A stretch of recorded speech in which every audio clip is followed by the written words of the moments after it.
Like they're straight bad. It just is what it is. Yeah. Competitive bad.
Welcome back, Mighty Vandals, to Tubbs at the Club, fresh off the bye week. Brought to you by Snake River Stampede Whiskey. We are the Idaho Vandals affiliate on the Big Sky Podcast Network. I am your host, Dallas Hammer, joined by brave, bold, beautifully giggly Brian Marceau. No, dude, your internet cut out the second we started, so it sounded like you muted right off the bat, which would have been, on brand. That was my first thought, is like, we're 1 second in the show and I'm already at, God damn it. But anyway, good to be here, dude. Homecoming. It's the most wonderful time of the year. October's around, man. Honestly, like, if your team doesn't suck, the best time of the year is October. It's homecoming for all of us Vandals, except for the man in Moscow himself, producer redacted, Martin. How you doing, man? I am about as wound up as you can be because of a certain team that's playing tomorrow. So I am doing as good as I can because it's homecoming week in Moscow with all the fucking gnats in town. But yeah, I'm excited to preview Northern. Hear you guys talk about Northern Colorado. Martin, really excited for the Detroit Tigers tomorrow. Guys, let's just get right into it here. It's been a week. It's been a week and change since we had an episode. Any final thoughts, guys, about Idaho in the first 5 weeks of the season going through the bye week before we just rip right into our Northern Colorado preview? I mean, I think the Northern Colorado preview is the takeaway of the first 5 weeks, really, because, I mean, Idaho sits at 2-3. And look, homecoming is going to be against, if it's not a sold out crowd, it's going to be a pretty damn close to sold out crowd. If you've checked out online what the seating chart looks like, there's no reason to expect we're going to have anything but like a good, loud environment in the dome. But you sit at 2-3. Idaho's in the stretch that we've talked about, the most favorable 3 games Idaho's going to have consecutively this season. Every single game is a must win, and every single game is another chance for Idaho to, if there's to get a little bit better, honestly, which I feel like that's one of the takeaways we talked about from the first 5 weeks is we think it's a good this is a good team, but there's stuff they got to get better with. We're at the point where we have to see W's, we have to see things get better, and that starts with the matchup with the Bears. Yeah, Brian, let's just rip right into it. Ed Lamb, head coach in Northern Colorado in his 3rd year. He's currently 3-25 at Northern Colorado. Sorry, Sam Dane. I 48-72 have to interrupt you. overall. Sam Dane coming in hot to add to add a little tension to the episode. Sam Dane, UNC has a ton of homecoming experience. Seems like they play 2 or 3 of them a year. Yeah, they're when you're right, you're right. As Fishgate says, the nation's favorite homecoming opponent. I mean, it really, if you were looking for a team to be Idaho's homecoming opponent, there's only a couple in the Big Sky that are better than this one on paper. So on paper, Ed Lamb 48-72 overall. Again, not looking great from his overall career record because he did inherit this absolute travesty of a Northern Colorado football team. Again, 3-25 in his 2.5 years there. However, that's because the cupboard was more than bare, Brian. I don't know if that Northern Colorado team from Ed McCaffrey's days, I don't know if they could have beaten many D2 schools, much less D3 schools. So Ed Lamb has had a bunch of work that he's had to put in. They also coming off of a bye. They are also 2-3. They have wins over a D2 school and a Houston Christian team that they barely beat in overtime after a couple pick sixes put Houston Christian back into that game. They almost beat FBS Colorado State, who is awful. They are absolutely awful. But again, FBS win would have been an FBS win. They should have won that game. Kind of got screwed by the officials at the end there. They almost beat South Dakota. And then 2 weekends ago, they had Idaho State where, Idaho State likes to throw the ball, Brian. And Idaho State almost had 300 rushing yards against Northern Colorado. The long grass of Greeley was not there to help take out the running backs at the ankles like it has before. So with that said, Brian, where do you want to take this? Well, I think we need to remind people it's around the bar time before we talk about Northern Colorado, but that's okay. Martin's got things ready. It's always amateur hour here, no matter what. So Dallas, I'm gonna let you take it away. Yeah, thank you. I am punch drunk from a rough day in the cybersecurity world today. So this is Around the Bar, brought to us by Hughes River Expeditions. If you are looking for a great all-inclusive week-long vacation, do not look past your backyard. Hughes River Expeditions has been vendor owned and operated since 1976, and they're ready to take you on the vacation of a lifetime. Enjoy a multi-day trip down the Middle Fork of the Salmon, the main Salmon River of no return, the Salmon River Canyons, or even the Selway. You can always check out special trips like one to see the Perseid meteor shower. Camp on pristine beaches. Again, if you guys were poking around the news pages, you saw there are some people in Idaho that are not all about the pristine beaches. It kind of maybe pristine bitches and people flashing each other. But you get with HRE, and that's not going to happen, man, because they're going to take you on amazing whitewater. They're going to take you on the scenic trails. You're going to get to see some wildlife, the incredible natural hot springs, and the same thing I say every week. Fish the most remote stretches of river in the entire country. Just bring your clothes. HRE and Colin are going to handle everything else. Grab a paddle, catch dinner, and ride the bull all throughout the Gem State. Call them out 406-540-4450. Again, that's 406-540-4450. Or you can check them out at hughesriver.com. Brian, I am obviously struggling through our bye week, coming in real rusty. Have not had the reps I needed to keep things rolling here. So with that said, Northern Colorado, Brian, what do we know? They're a better team than you might guess. In that, look, Northern Colorado, there's 2 things we know about them. Well, there's more than 2, but the main 2. This is still a bad offensive team. But Northern Colorado has played almost exclusively close games this year, which is to say defensively, Northern Colorado has been pretty good at making games ugly. And that's what Northern Colorado needs to be successful. But I bring that up as a reference point. Guys, Northern Colorado they're like Idaho 5 games into the season. The Bears were on bye week last week too. So just like Idaho, the Bears had the bye week to prep for this game. No one has scored more than 26 points in a Northern Colorado game this year. The Bears did that against a terrible Houston Christian team. And then Idaho State did that at Northern Colorado's homecoming 2 weeks ago. But that's the barometers, as I'm telling you. Northern Colorado, if you just watch them offensively, you might think, wow, they're going to lose by 1,000 every game. But the Bears are actually pretty good defensively, much more so than you'd guess.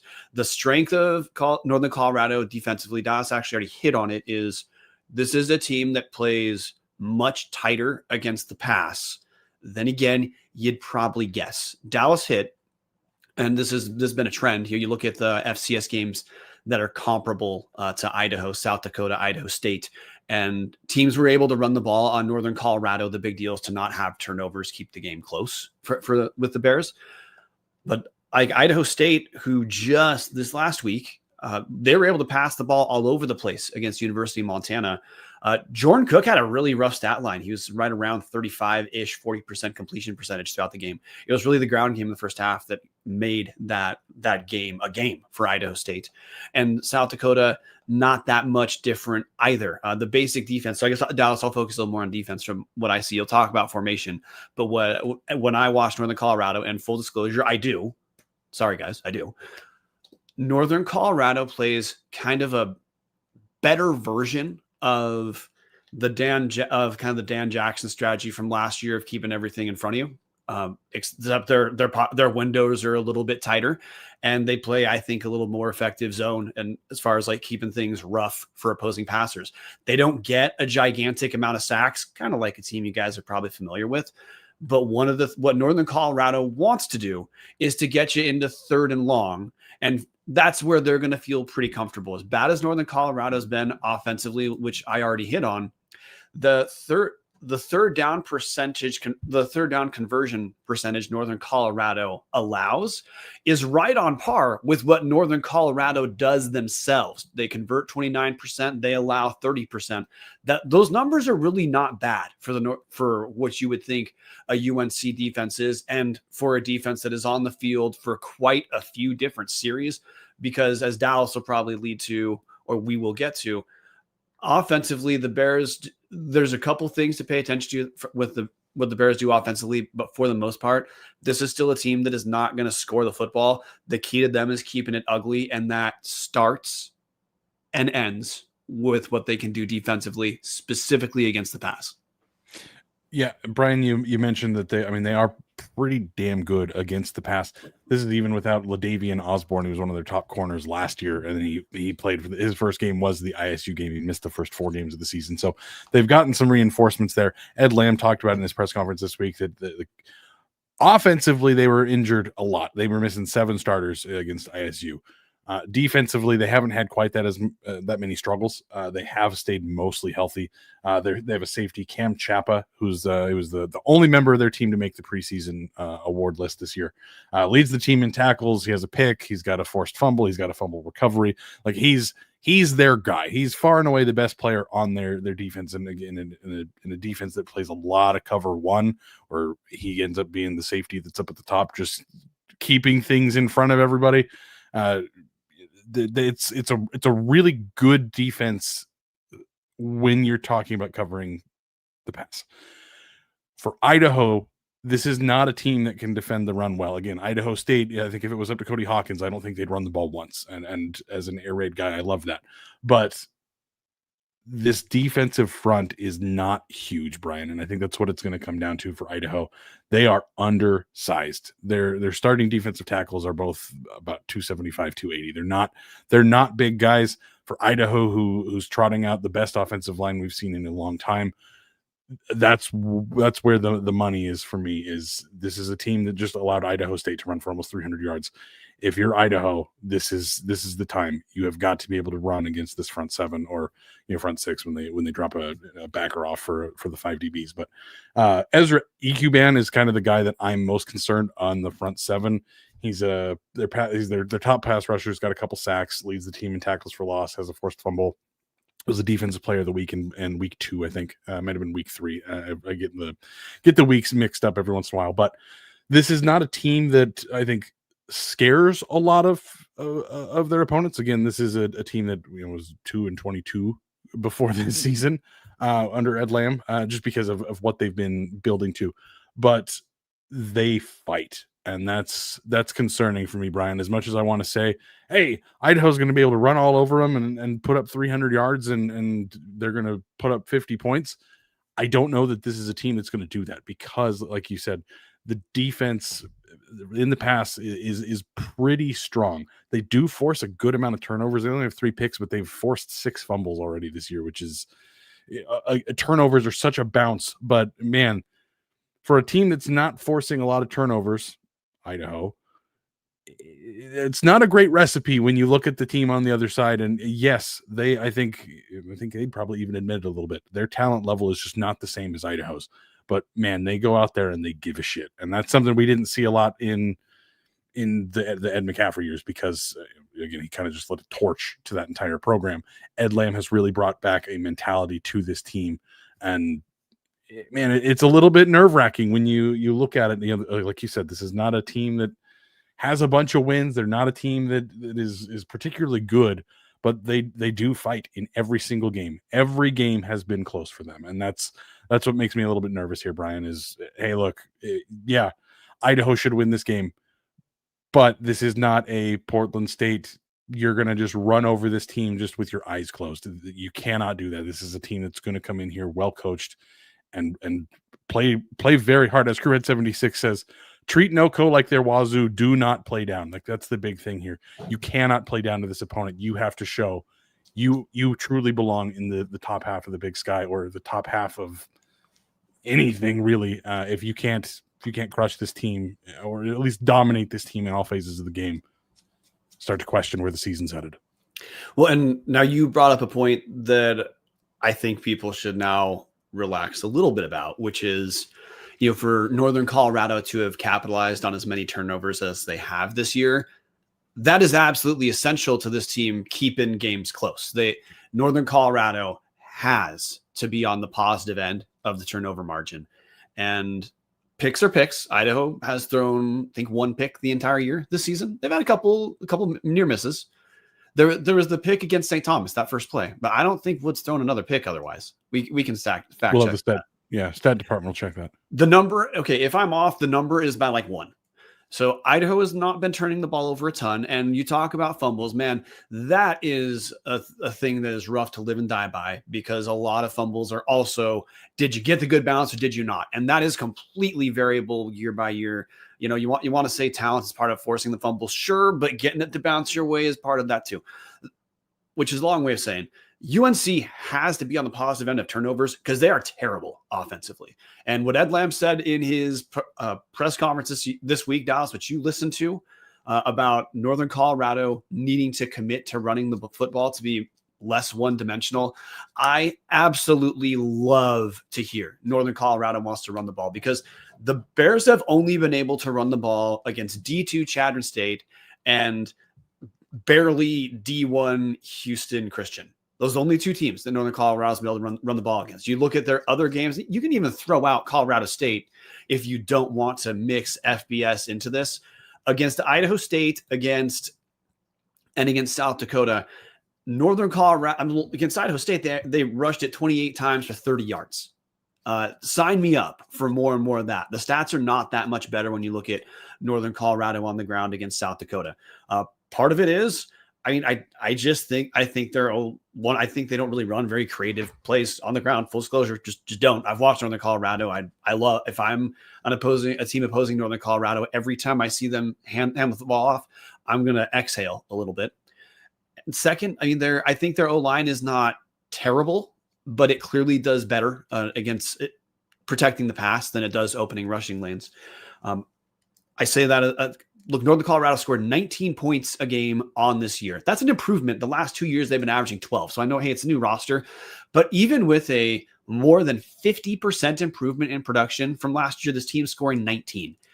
Northern Colorado scares no one. Now, under their quarterback, the guy who I hope Northern Colorado does not want to exploit Idaho, and Ed Lamb certainly seems like he's committed to building a power football team.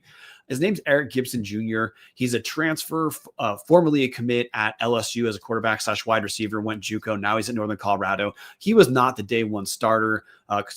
Peter Castelli went down against Shadron State after throwing like 10 passes. So Gibson on the year, 66%, a little over 1,100 yards, 4 touchdowns, 3 picks. He's a little bit mobile, but not incredibly so. For a guy who is a wide receiver commit, you'd actually expect him to be a little bit more dynamic left, right. He's not. He's a little bit more of a straight line runner when he runs. He has enough arm, but look, I mean, I don't think there's a team in the Big Sky who, if he declares for the transfer portal, is going to be like, oh, good God, sign me up for Eric Gibson. He is definitively okay. If you were Idaho, I'd expect there'd be no prayer the dude would be a starter. But through the air is where I am more concerned, but it's only kind of, because Northern Colorado, I'll let you talk about some of the skill position players a little bit more, Dallas. The point for me, if Northern Colorado can't run, how do they score? Well, it obviously has to pass the ball, but they don't have lots of drives where they work methodically down the field. They are incredibly dependent on big plays, specifically big plays to Carver Cheeks. You take over. Yeah, I mean, and Ford mentioned it in I think it was his press conference, just his normal press conference this week. Mentioned that like they have a receiver down there that's pretty damn good. He's anything but Cheeks. Carver Cheeks, their number one receiver, prototype outside guy, 6'2", like 220 pounds. I think he's just a big physical wide receiver. 26 catches, 382 yards, and 2 touchdowns. He's top 5 in the Big Sky in most every. Not top 5 Portland State, Brian. Top 5 in most statistical categories in the Big Sky. This is even with having a bye week. Like, if the ball is in the air, most of the time that's the guy it's headed to. But the problem for them is then their tight end, Charlie Garrison, who transferred from UC Davis, I think this is his second year with Northern Colorado. He's second in their team in receptions and yards and pretty much everything. So they have their top receiver and their top tight end, and then everything else from there kind of just becomes a crapshoot. They do start the same 3 guys from at most every game across the receiving room. Braden Monroe and Dawson Menegatti are the other guys that you can expect to see.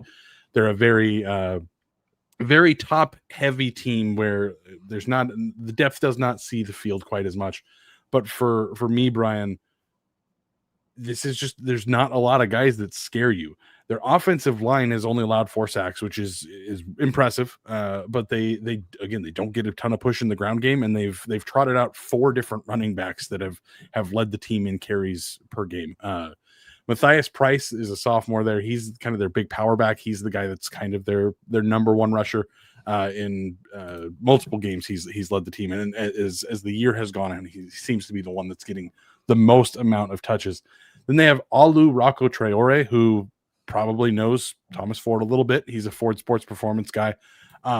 He was a defensive back last year, and every year before that. This is his first year as a running back for Northern Colorado, and he's technically listed as their starter on the depth chart. So he's doing the Rex Connors. He's doing the Rex Connors, just minus the knee injury. Oh man, what a nightmare for Tim Plow there, making that mustache look real stupid. They also have Brandon Johnson. He's an Arizona transfer.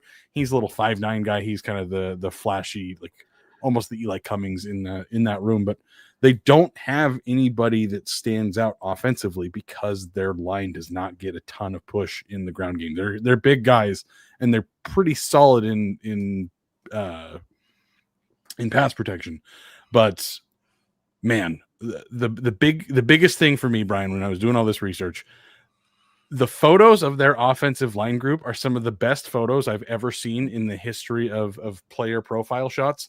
I'll see if Martin, the producer, can get Martin. I've got their names in the outline. If you want to pull up those 2 guys, I'd love to give them at least a little bit of credit, because truly, honestly, man, if you're going to be an offensive lineman, you got to be weird, and I appreciate what they've done. But Brian, outside of all of my rambles here, this is a team that is going to use 12 personnel a lot. They look a lot similar to Idaho in the way they want to handle the ball on offense. They don't want to give up the time of possession battle, even though, again, I don't think they quite have the horses to do what Idaho does and hold it for 40 or 60 minutes. They averaged 1.1 yards a carry against ISU last week, but yet they still continued to just run the ball. And Ed, again, like you'd mentioned, Ed said it in his press conference. He believes in their offensive line, thinks their tight ends are good. they got to commit to running the ball better, which okay, if that's what you guys want to do, great. Your quarterback threw for almost 400 yards last month. Jesus, Dallas. Last game against ISU had almost 400 yards again. Carver Cheeks is one of the top receivers in the conference. I think he'd probably be the best wide receiver for Idaho. If you're listening or if you're watching, Levi Johnson with the reverse mohawk, and then he's getting up to the other one. Jack Bacon with the pigtails look.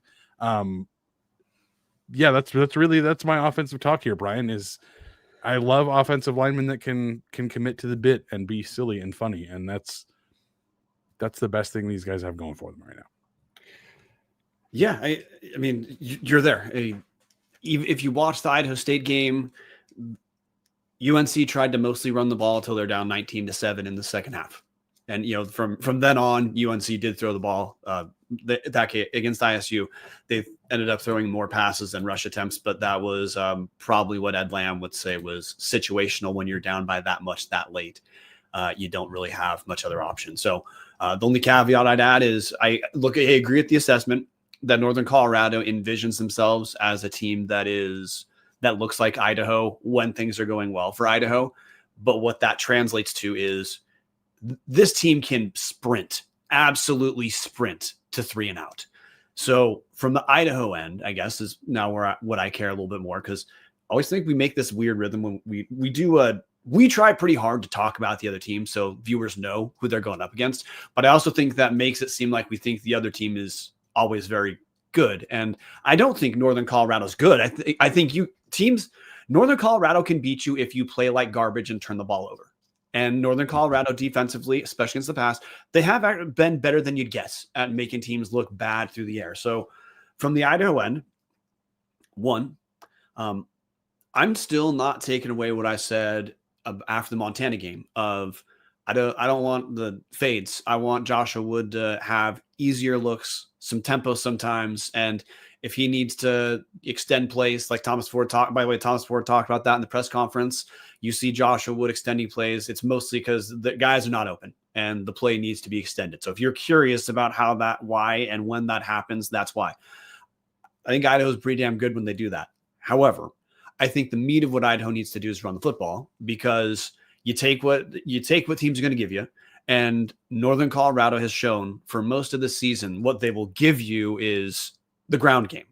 So Idaho needs to run the ball.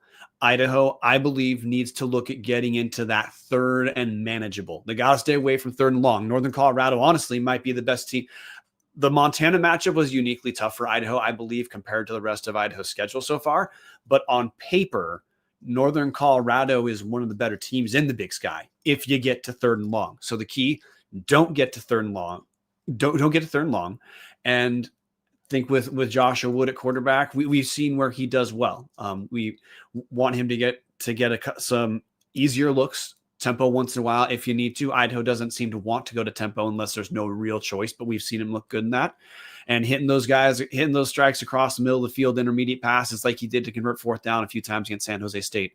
That to me is the bread and butter of Idaho, with those deeper plays coming opportunistically when Wood has to extend. But the meat of this is, hey, Eli Cummins is listed as number 1 on the depth chart. We'll see if that means he's going to play.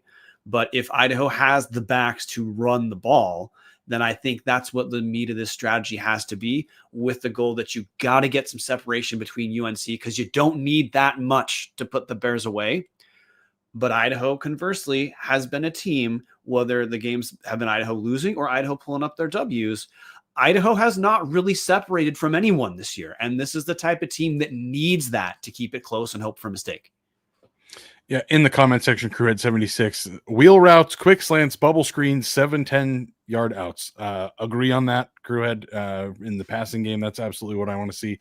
Also love to see some crossers and some mesh concepts. But anything to get some sort of quick game manufactured, because I think that the key to this team is going to be, like, you're going to be running the ball and you're going to be making quick throws. Like that's I think that's how Idaho is going to have to survive offensively through this season. However, you got to start popping some explosive plays. And again, I'd love to see a wheel pop.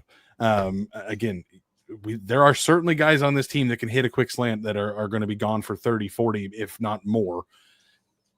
But the execution has to be there.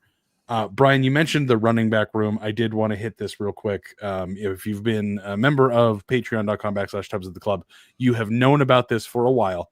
But Art Williams is out for the season.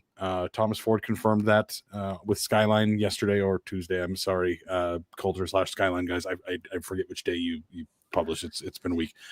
But anyways, in his weekly interview with the Skyline crew, he did confirm Art Williams is out for the year, but he did confirm as well that Eli is playing this week. Now, Eli has led the depth chart for the entire season, and we obviously haven't seen him for a couple games. So the depth chart is, like most schools' depth charts, it's kind of accurate, but not really.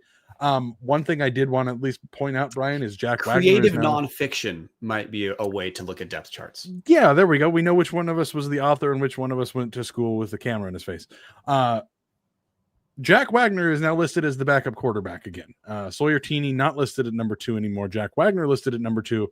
Obviously, we've seen Jack Wagner play for the Vandals before, had a good stretch of time last year when Jack Lane was hurt. For me, Brian, I don't know that it's going to happen because I think Northern Colorado is going to put this game closer on the scoreboard than it should be, or even really closer than it truly is. I want to see the backup quarterback play. Now, again, this is not because I want to see that. Hey, let's put in Reader. I'm not saying that. I want to see Jack Wagner in the fourth quarter because I want Idaho to be up by 40. Not positive that that's going to happen, but I would be comfortable seeing Jack Wagner come in, or again, Koch or B or Joseph Eck or shit, I don't know, some dude out of the third row of the student section. Love to see some backups get in because Idaho has put it to Northern Colorado. With that said, I think run the damn ball is going to be the story of Idaho. I don't know that it matters who's playing quarterback or receiver. If I'm Thomas Ford, I'm watching Idaho State put up almost 300 yards of rushing on Northern Colorado and licking my chops that if Eli's back and Nate Thomas is healthy, you got then Kinch and Carlos Matheny behind him that have gotten some snaps recently. Man, just throw them out there. As long as you're getting 3 yards of carry, man, just keep plowing down the field. And that's what I really hope to see out of Idaho this week, Brian, is just run the damn ball. Just put this team away by running the ball, out physical them, and really show yourselves like you can win doing this ball control offense, and you can make this a successful season by just not fucking things up, by not throwing sideline fades every other play and letting Montana get the ball inside the 50 every time. Yeah, on the defensive side, I am curious how or when Ed Lamb is going to accept that. Like, if you look at the tape against Idaho, there is a clear route to trying to exploit Idaho defensively, and it's that secondary. Every team other than Utah Tech Idaho's played has had success throwing the ball. Ed Lamb doesn't really want to do that. I don't know if he's going to, but I can tell you, Northern Colorado is not going to beat Idaho running the football.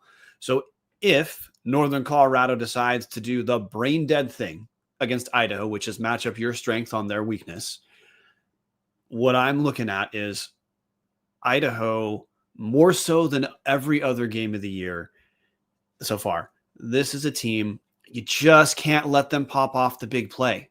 This is a team that even if they get a first down or 2 on a drive, they are ready to get to 3rd and 12.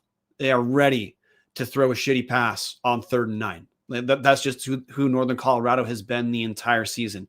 You look at Idaho State, the scores came off of big plays or complete accidents like Carver Cheek's touchdown, which was a catch 10 yards or so after a pass bounced off the hands of a different Northern Colorado receiver.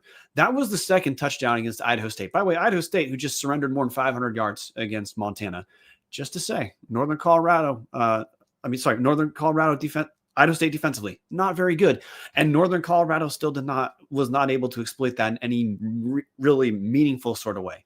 So Idaho needs to limit big plays on defensively. And just, I mean, this is kind of both. This is kind of special teams. This is kind of offensively as well. But you can't turn the ball over against Northern Colorado because this is a team that'll fight. This is a team like Idaho that is pretty resilient. We've talked about the ISU game. They're down 19-7 and actually do kind of make that a game. They're shut out at homecoming at halftime. Northern Colorado does make that at least a bit of a game. So this is a team that isn't going to just roll over. Because of that, this is a team you need to not give them a chance to start believing in themselves more so than they already do. And turnovers, as you referenced, they've happened quite a bit in UNC games this year. Idaho, for the most part, has been okay with turnovers. It just seems whenever the Vandals have them, it's at like the worst possible time for them to take place this year. But just can't give Northern Colorado short fields. If Northern Colorado has to march 80-ish yards, they're not going to score very much, or they're going to need a 50-yard bomb where Cheeks just got over the top. Otherwise, this is not a dangerous team. The bigger deal for Idaho is to show up and tackle on defense, not turn the ball over. And I guess I just want to bring it up because we haven't talked special teams. Idaho has been close to the worst team in the Big Sky special teams. Like we can be honest here. That's just been the case for Idaho. Right now, LJ Harm, who did actually look, I thought LJ Harm looked really good for a bit of the WSU game. The dude's averaging about 38-ish yards a punt. We've talked about field goal kicking for this team. Idaho's just got to not give short fields. Some of that is what you do offensively. Some of that special teams, tackling on kick returns, getting deeper kicks. And just we know this will never change for Idaho. Idaho needs to capitalize offensively well enough that they're not relying on the field goal unit to win the game. Oh, Brian, I didn't want to talk about special teams, but yeah. As Crewhead 76 says, special teams have been scary. I don't have any other way to put that. We all thought that special teams would maybe start turning it around when Thomas Ford came back in after a pretty abysmal showing last year, and then the mistakes have obviously disappeared. They're or maybe not disappeared. They've really shrunk. But again, all that short field in Montana, I'm going to have PTSD about that for years because that was just brutal. Now it's going to be significantly easier punting in the dome. It's going to be obviously a much friendlier environment. The stakes against Northern Colorado for homecoming are not the same as kicking in Wa Grizz at 8:30 at night. However, holy God. Also, Juice Master, you make one more slur and I'm going to fucking ban you forever, man. Knock that shit off. Do not talk like that shit in our comment section. I'm great having fun with you, but as soon as you start dropping slurs, get the fuck out of here. Anyways, guys, for me, I look at what has been said by Sam Brown on Skyline over the weekend, or earlier this week. The things that are going wrong are not effort and they're not physicality. It's little things like a blown tackle here becomes instead of getting off the field on third down, all of a sudden that drive has been extended and continues to go. One blown coverage, what should have been a 2nd and 6 is now 1st and 10 in the red zone. That's the shit that's got to be cleaned up. I feel like that's across the entire board. I don't necessarily think that it's, oh man, special teams is awful, we got to fire. I think Fendall is the guy in charge of special teams. I don't think we're in like dire straits of everything is fucking terrible. It's all just right there on that edge. This team still has a bunch of confidence in themselves. Brian, we've seen, obviously Cameron Pope struggled. The choice has been made. The Adams Forsman combo is now kicking. Things are improving there. We've seen the penalties get better week in and week out. There wasn't even a false start in the Montana game, which I'm shocked by. Very, very thrilled by that, actually. To me, I'm hoping special teams is able to make those few small little adjustments, and then this won't be a big panic, because otherwise I think we all know special teams is going to cost the Vandals a game at some point, and it's a team like this that you don't want to screw that up and give them the free possession or the free points, because again, this is a team that you should walk all over, except how do they stick around? By forcing turnovers and popping big plays. Ross Warren in the comment section, good special teams means good depth. Not sure we have that yet. I mean, that's pretty spot on. Tom Kendall in the comment section saying already has San Jose State and Wazoo. I mean, that's true. I would say those were not like catastrophically bad special teams miscues that caused the issue themselves. But you're right, Tom. Those kicks that are makeable kicks, those get made. Those are different games. Maybe Idaho doesn't win them both. Maybe they go 1-1 or 3-2. This is a completely different team we're talking about. But really, Brian, hoping that we don't see any more major special teams miscues. Yes, a short punt is going to happen once in a while, but as long as Northern Colorado's not getting the ball inside the 50 every single possession, I think Idaho's going to be okay here. No, it's more that we know Idaho special teams. It's probably what they strategically work around, because like, hey, Ross Warren said in the comments section, good special teams means depth. Not sure we have that yet. Like the fair part of that, I'd say, is we're halfway through the year. Like guys have pretty much shown a lot of what they can do. That doesn't mean the unit cannot be better, because of course we see variability tackling week by week, like that. That hey, special teams, kickoff, punt return. That's part of the game. Mm-hmm. But I more think you look at Idaho on fourth down conversions, where the Vandals are 9-10 on.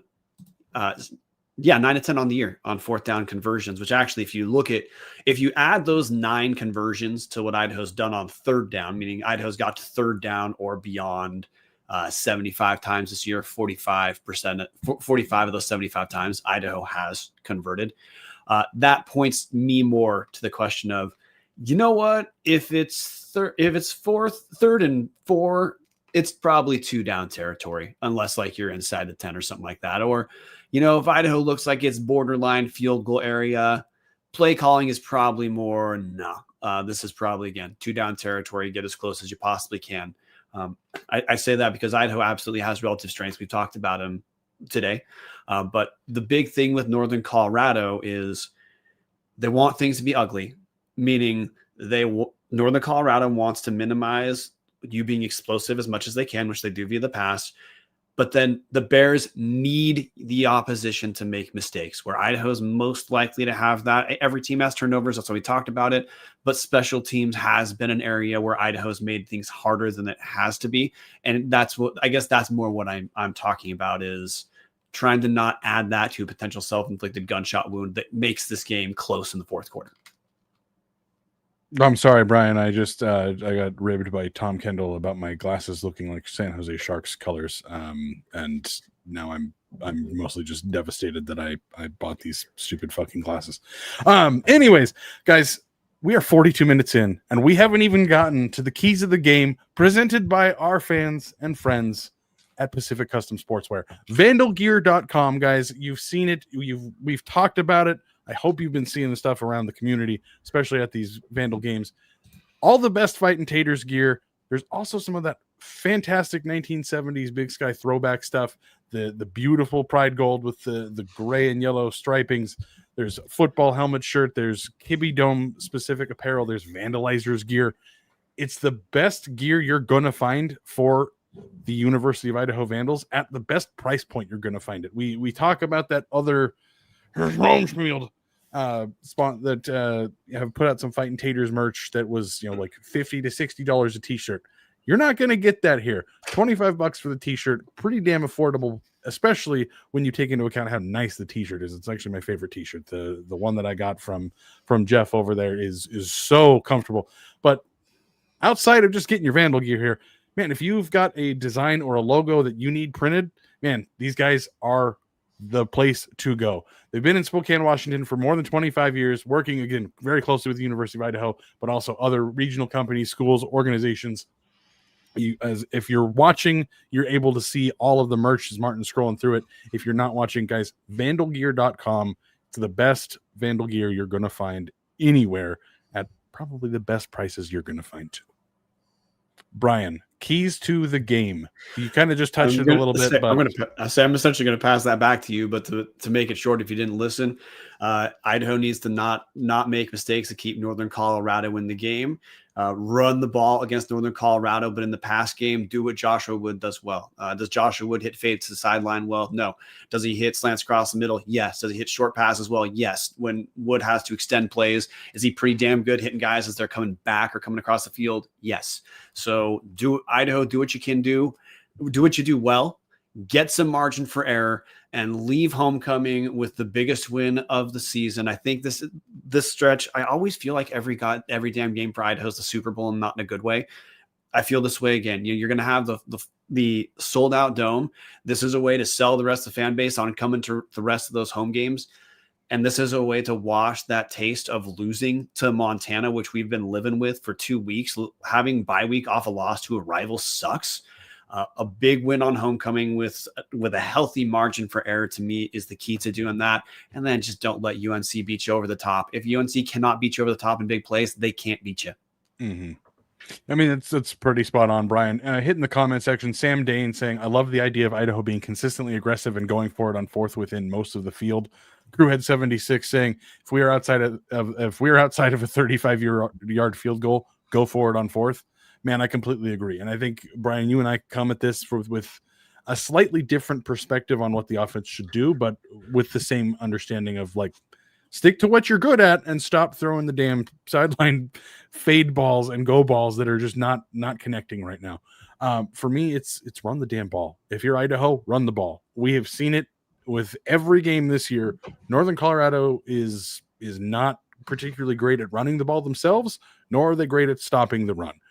You're Idaho. You have shown in these 5 weeks your entire goal is to run the damn ball. You stick to that, and you should be pretty okay here. Tom Kendall saying, concur with Wood at quarterback. Our chances of converting fourth downs is very good. Like, that's the thing for me is, yeah, 4th and 1, 4th and 2 is scary. But is that as scary as trotting out a 50-yard field goal that I think everybody in the dome is going to close their eyes and pucker up during? Is it as scary as, okay, what do we do here? We're on the 50-yard line. Do we punt and get a net 30? Maybe, if we're lucky. Do we hope he can pin it inside the 10, inside the 20? No. Go for the throat. Try to win the damn game. Rip their throats out. And we saw that in Montana in the last half, or excuse me, the last quarter and change. Idaho really kind of just went for it. And obviously it's a little bit different when you're talking about you're not multiple scores down, but there is a way to go for it when you are not in the position of, oh shit, we have to just throw the kitchen sink out because we're going to lose this game. There is a way to do that inside the confines of the game, and that's what I really want to see. Defensively for Idaho, man, you got to be sound with your tackles, and you got to be able to shut down their run. Again, they don't run the ball well, but if you're shutting down their run and your corners are prepared that they're going to take a couple deep shots because that's just kind of their offense, this is a decent game to prepare for and a decent game to have coming off of the bye week where you just lost a pretty heartbreaking loss to Missoula. But Northern Colorado, if I'm them, Brian, man, it does not sound like Ed Lamb is going to do this, thankfully. But if I'm Northern Colorado, man, you got to be aggressive. You got to abandon your run, and you got to start throwing the ball all over the field. I think we've seen the recipe to beat the Vandals is to throw the ball. It doesn't sound like they're going to do that, which is fantastic to me. Hopefully, we're going to be talking about this Saturday night as a resounding Idaho victory that's going to band-aid over a lot of the panic in the fan base right now. Which that's the downside of losing to a rival and having your bye is that's what you get to live with for 2 weeks. But it's a must win for Idaho. So the you have to expect the urgency is going to be there. I already talked about the record stuff, but probably why I say this is must win. I mean, if you listen and you pay attention to playoff stuff, you already know this. If you can't beat Northern Colorado at homecoming, you can't call yourself a playoff team. So this that's part of why this is such a big deal to me. But Dallas, we have the rest of the Big Sky we need to talk about. And before we talk about the rest of Big Sky, I got to talk about what I'm probably doing later tonight. Hope I get to do at the end of the Idaho game. That's sipping on some Snake River Stampede Canadian whiskey. It doesn't matter which option you go with, guys. They've got the entry-level Stampede. They've got the small batch 1915. Your entry level Stampede, $26 a bottle at Idaho State liquor stores. 3-grain whiskey, 80% corn, 10% rye, 10% malted barley, double barrel finish, first fill bourbon, then ex Oloroso sherry casks. You want the 1915? That's a little bit more celebratory, I might say. That's $39 a bottle. It's aged an extra 2 years. It's the same 3-grain mix, but older. Plus, it has a different double barrel finish. Starts in ex bourbon, finishes in ex Canadian rye whiskey casks. You cannot go wrong either way. We're looking at the number 1, number 2 Canadian whiskeys available in Idaho State liquor stores. Grab yourself a Snake River today. Especially because if Idaho loses this game, it might be a let's see how many bottles of SRS it takes to throw up. Brian's talking about the tastes, but hey, when pain is there, it will fill that hole. I promise you. Ross Warren had a very meta moment last week buying SRS while Brian was doing the ad read, and I was listening to the podcast. Tom Kendall, by the way, at last tailgate, I introduced some guys to 1915 small batch, and they loved it. Love hearing that, guys. Thank you so much. Martin, Brian, Dallas. It's time for the three of us to do what we do. Well, not best. Kind of okay. Kind of okay. That's Passively. I'll settle that passively. We can, D's get degrees. Last week, Brian and I went 4-0. Martin went 2-2. It is Picking the Big Sky, sponsored by Snake River Stampede. Martin, we know that you have the Montana handicap, so we're just going to rip this one right off. Cal Poly at Montana. Cal Poly is looking somewhat better this year. They haven't won against Montana. I believe I saw in their little release since 2016. I think they're going to do it this year. Yeah, Cal Poly has been probably the surprise of the Big Sky season so far. The Mustangs, they sit at 3-3 overall with a D2 win, 1-1 in Big Sky, with a win over Sacramento State, and last week a 7-point loss to UC Davis. Now, of course, a late score made that look like a 7-point game, but still, Cal Poly is playing a little tougher, like Sam Dane says in the comment section. Cal Poly, frisky. What does Cal Poly do? They throw the ball. They're like Northern Colorado. They cannot run whatsoever, but unlike Northern Colorado, they're fine with this. 17th year quarterback Bo Kelly is the starter now. He is the third different guy who started. I'm not kidding. He's been there since COVID time. He has to be like one of the last COVID players left in the nation. And he's not even a senior. But anyway, Bo Kelly's the starter now. 7-year veteran at Cal Poly, and you will never tell me it's a different number. They've been able to throw the ball, but they've also been able to force some turnovers. That's how they kept it close against Sac State. I'm going to go with the Grizz because the Grizz have only scored fewer than 40 points one time this year. They got their rough game out of the way last week. The Grizz always play weird and tight in Pocatello, but I think Montana has figured out kind of the recipe to score a ton, and I think the fact that Cal Poly can't threaten them on the ground is going to make it easier for the Grizz, even though the Grizz are exploitable through the air. That's why Idaho did what they did, just didn't convert. Idaho State showed you can do it through the air, but I'm for sure going to go with Montana. Yeah, I too am unfortunately going to go with Montana. Love the Crewhead 76. The werewolf gives Montana the shocker. I'd love to see that one. Ross Warren, Cal Poly covers but loses late. Man, I just don't see it. Cal Poly has needed, again, some of the worst quarterback performances I've ever seen in that game they won against Sacramento State in Sacramento. Just back-breaking interceptions in like Matt Schaub style when his career was ending in the NFL. Steve Kurtz, Grizz win big. Brian, I do have one correction to issue. I'm so sorry. Bo Kelly has actually only been at Cal Poly for 4 years. He is a redshirt junior. I believe you're thinking of Bo Kelly, the receiver from Portland State. Spelled his name slightly differently. So there's been a Bo Kelly. I know it's been for a long time. I'm saying Bo Kelly as a player at Cal Poly. It just feels like he's been there for 7,000 years. And you said it. You just said he's been there for 4 years and he's redshirt junior. He has to have a COVID year there. But anyway, he's got 2 more years and you said he's been there for 4 years. So there you go. Yeah. Anyways, guys, Montana wins this big. It's at home. They're back in the friendly confines after barely getting out of the Porno Dome in Pocatello. Yeah, Montana all the way. Another close one, guys. Idaho State and Montana State. Montana State.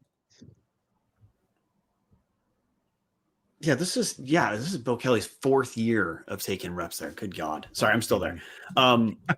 We are a Bo Kelly podcast now, guys. Yeah. So Montana State has played 16 FCS quarters and surrendered 20 points. If you were like me, curious, okay, well, the first 2 were kind of against nobodies. Is this defense for real?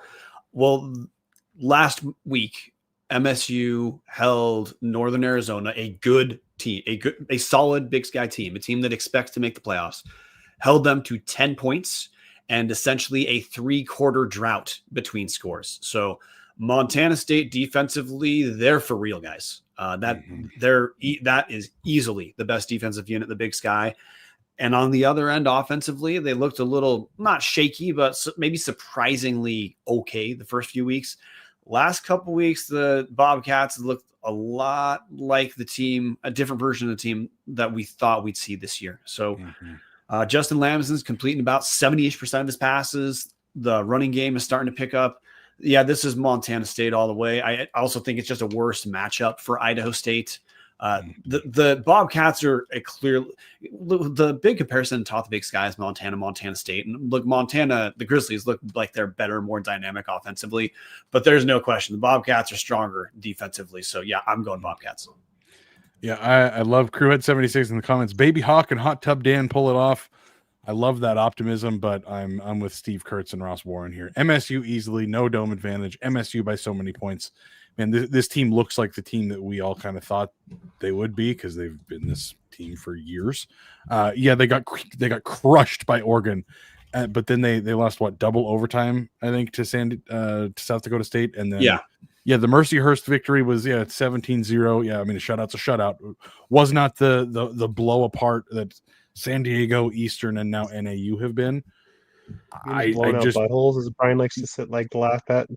Thank you, Martin. That is exactly what I look at Montana State's schedule, and they're going Idaho State bye week, Cal Poly, Northern Colorado, Weber State. That they could sleepwalk the rest of this month and a good half of November and probably win all of these games pretty easily. I think it'll be a little bit closer than San Diego or Eastern were able to pull off. But I don't know if 34-10 is even going to be close enough for Idaho State. I think this is going to get pretty ugly pretty fast.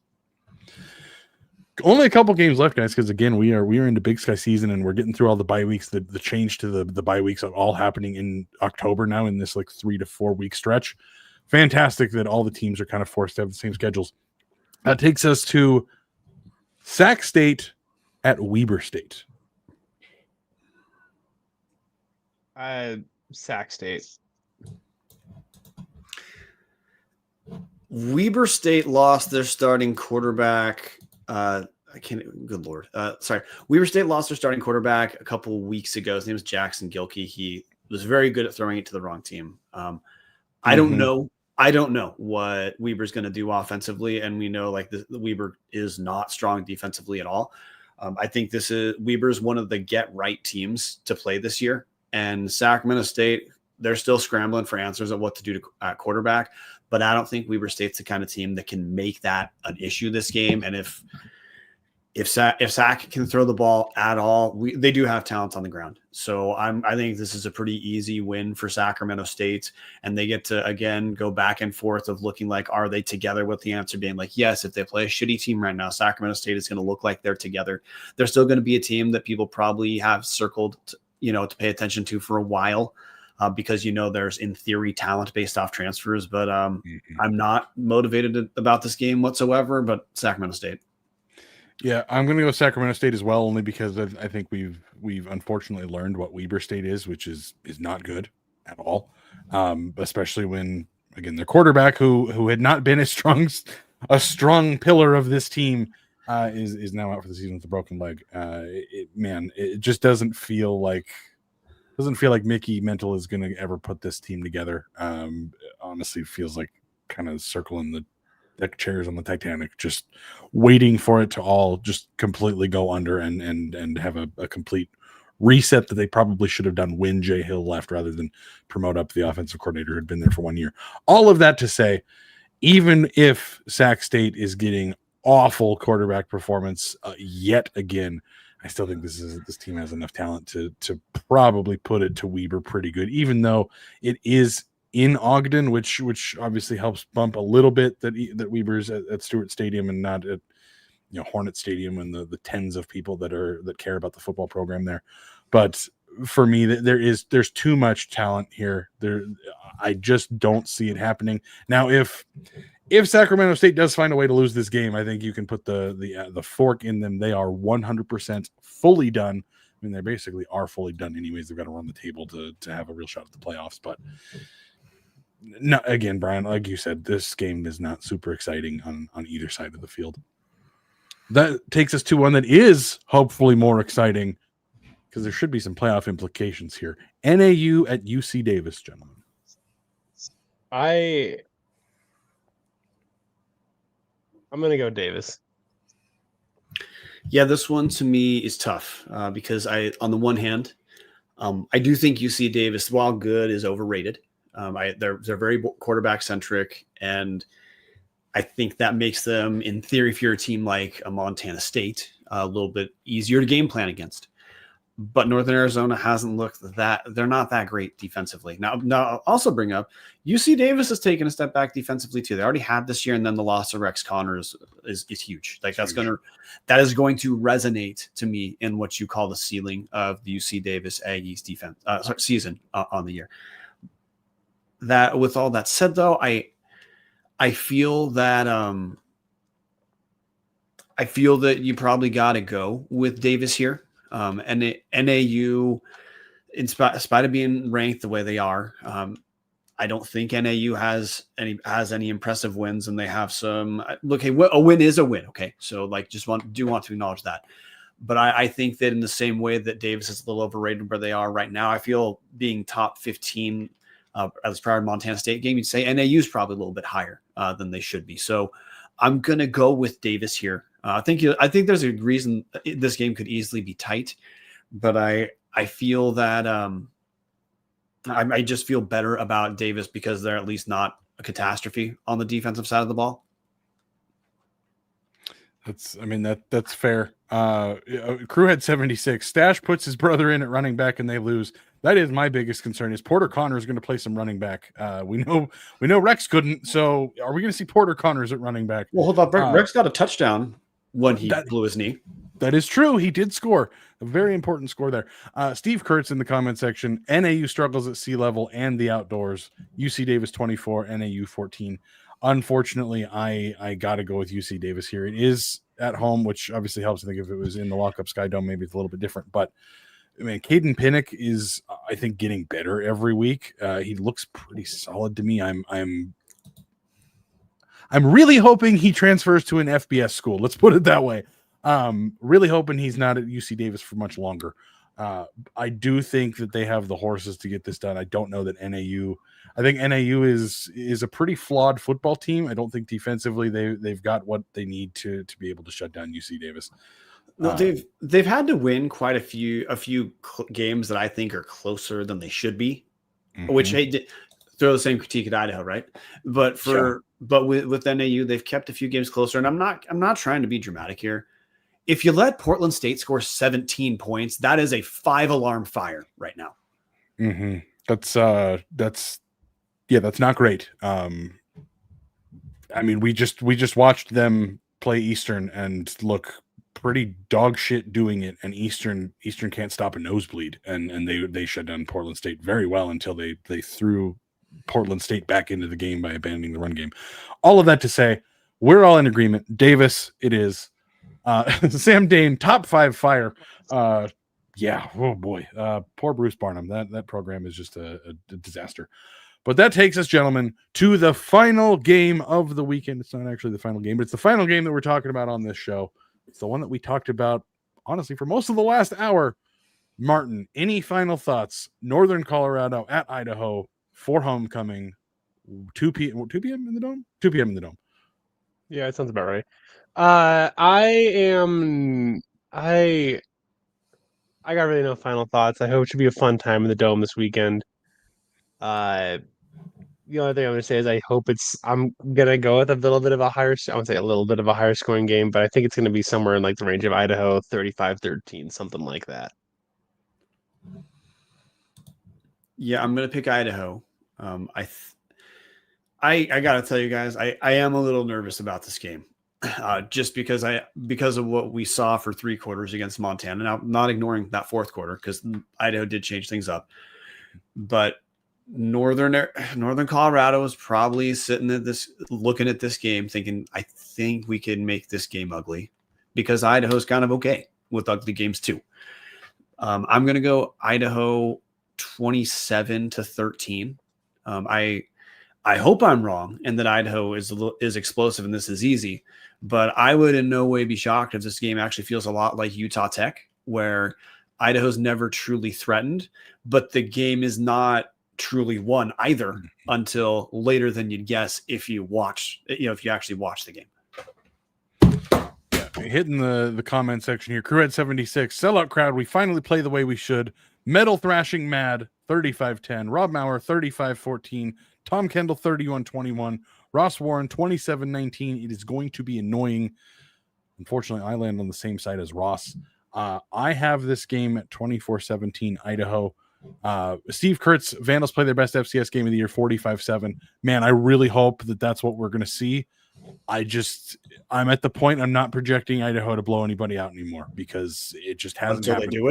Until they do it, man, like they play every game close, and unfortunately, Northern Colorado is a bad football team that plays a lot of teams really close. And then we just spent the whole hour covering, like, yeah, they win the turnover battle in most games. Like we talked about their recipe for success. Unfortunately, teams like that, a lot of times it is hard to put them away, and especially if the passing offense has not been here for Idaho, if Northern Colorado has a fairly decent cover one scheme that is man to man. What does Idaho struggle with? Receivers getting open in man-to-man coverage. I don't love how some of that lines up. I do think Idaho is going to be able to run the ball at will and is not going to be really pressured or tested too much. Just like you said, Brian, Utah Tech, that game was pretty close on the scoreboard, but man, when you remove yourself from the drama of like play to play, like shitting your pants, oh my God, is Idaho going to lose? Man, Idaho controlled that game pretty effectively in all phases, other than, their kicker being the best kicker in the FCS, apparently kicking multiple 50-plus yarders. But this does have the feeling of, we're going to be talking about it on Saturday and into next week, of Idaho didn't blow out Northern Colorado. What's wrong? And I just don't think this is the team that blows teams out. I hope that that's where they get. I'd love to see Linehan get crazy with the playbook and see some real explosive plays happen and really put this team away by halftime. But this feels like it's going to be one of those, like, Northern Colorado is going to score at the end to make it look like it was a one-score game. Maybe not a one-score game most of the second half, but closer than you'd want it to be as a Vandal fan hoping to just get drunk in the dome. Yeah, what you're describing is the feel the Utah Tech game to me was, in spite of Idaho dominating, it was in the back of your head.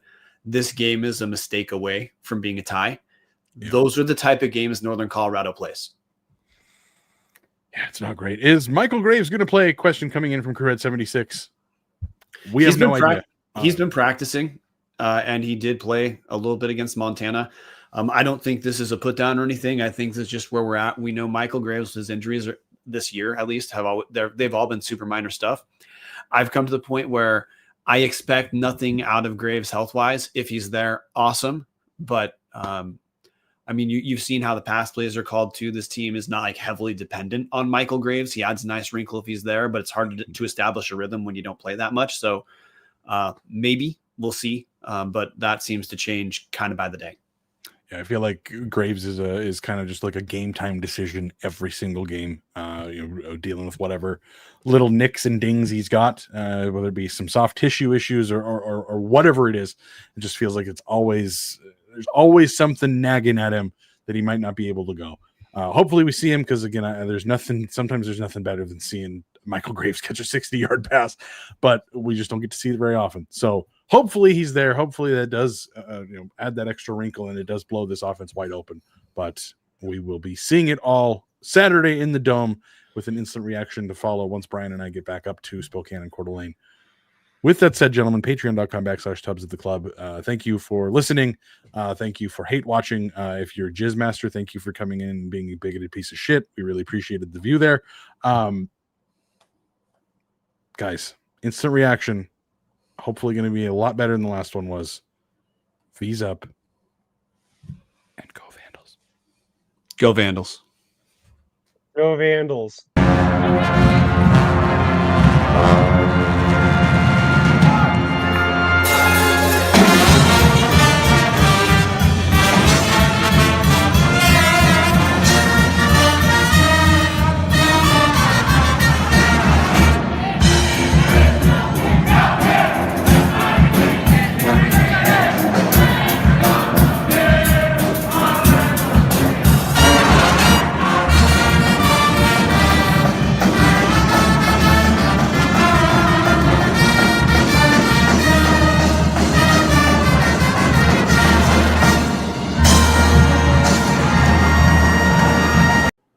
Go Vandals.